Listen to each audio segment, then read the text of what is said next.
सुधांशु मित्तल जी, एक सवाल मैंने ब्रेक के पहले पूछा था, मैं वही सवाल फिर आपसे पूछना चाहूंगा कि ऐसी घटनाएं होती हैं, कहीं न कहीं सरकार की लापरवाही हो, जो भी चूक हो, उसका जवाब जिसकी जवाबदेही है वो देना चाहिए उसको। लेकिन सवाल ये भी उठता है कि ऐसी घटनाओं के समय इस चाहे बिहार में मौतें हुई, धमाके हुए, उस पर राजनीति नहीं होनी चाहिए या सनसनी फैलाने की तरह बातें नहीं होनी चाहिए, अतिरेक में कुछ बातें नहीं कहनी चाहिए जिसका असर किसी और ढंग से हो। मुझे लगता है मैं उस पर फिर स्पेसिफिक आपका ध्यान आकृष्ट करना चाहूंगा कि सुशील कुमार मोदी अगर ये कहते हैं कि नरेंद्र मोदी की हत्या करना चाहते थे आतंकी, मुझे लगता है ये बहुत ही अतिरंजित है। ऐसे बयानों से भी बचना चाहिए क्योंकि ये तथ्य नहीं है। सुधांशु मित्तल जी, आप भी जानते होंगे, पटना की घटना के संदर्भ में मैं कह रहा हूं। ऐसा है, ये कहना कि ये तथ्य है या नहीं है, ये तो थोड़ी और अभी जांच हो जाने दीजिए, फिर होगा। यहां क्या हो रहा है, यहां चोरी और सीना चोरी ये हो रही है और इसी से लोगों में आक्रोश बढ़ रहा है। एक तो गलती करिए आप, ऊपर से आप कहिए कि झूठ बोलते जाइए कि नहीं नहीं कोई इनपुट नहीं था, और फिर जब पकड़े जाइए तो फिर दाएं बाएं करिए। अरे भाई, आप कहते हैं कि आपने पुलिस वालों को कहने पे करा था, तो क्यों नहीं अफसर जिसने आपको गलत बयानी करी थी उसके खिलाफ एक्शन हुआ अभी तक? क्या ये लीपापोती नहीं होनी चाहिए?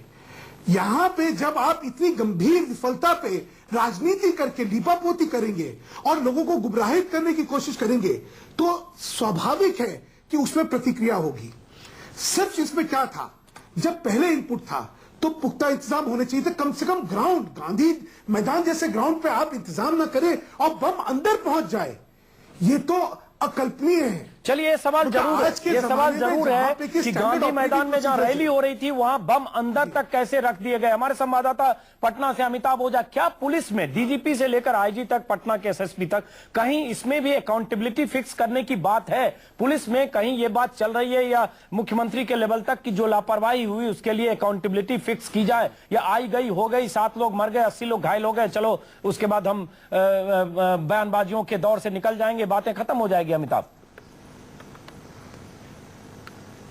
नहीं, देखिए, आज कल बीजेपी के जो आरोप थे उसके बाद आज सुबह मुख्यमंत्री ने अपने आवास पे एक उच्च स्तरीय बैठक बुलाई जिसमें डीजीपी, होम सेक्रेटरी भी थे और स्पेशल ब्रांच के एडीजी से लेकर तमाम अधिकारी वहां मौजूद थे। करीब 3 घंटे तक बैठक चली थी। राजगीर में जाने के पहले नीतीश कुमार ने यह बैठक की थी और उसके बाद उन्होंने सभी अधिकारी, डीजीपी को साफ तौर पर कहा था कि इस मामले की आप जांच करें। और डीजीपी ने शाम के प्रेस कॉन्फ्रेंस में ये बात माना कि जो अगर मेटल डिटेक्टर नहीं लगे थे और 13 सीसीटीवी लगाने की बात थी वो अगर गांधी मैदान में नहीं लगाई गई है तो इसकी हम जांच करेंगे और उस पर जो भी दोषी होगा उस पर कार्रवाई करेंगे। चलिए, बहुत आम बात कही आपने। वहां मेटल डिटेक्टर नहीं थे, सीसीटीवी कैमरे नहीं थे और सुरक्षा के पुख्ता इंतजाम नहीं थे। अगर ये बात डीजीपी ने इसमें आंशिक रूप से भी माना है तो चलिए, माना तो सही, लेकिन मानने से नहीं चलेगा। जवाबदेही फिक्स होनी चाहिए और जिसकी भी जवाबदेही है उसकी जांच होनी चाहिए। सुधांशु मित्तल जी, माफ करें, इस कार्यक्रम को हमें आज यही खत्म करना पड़ेगा।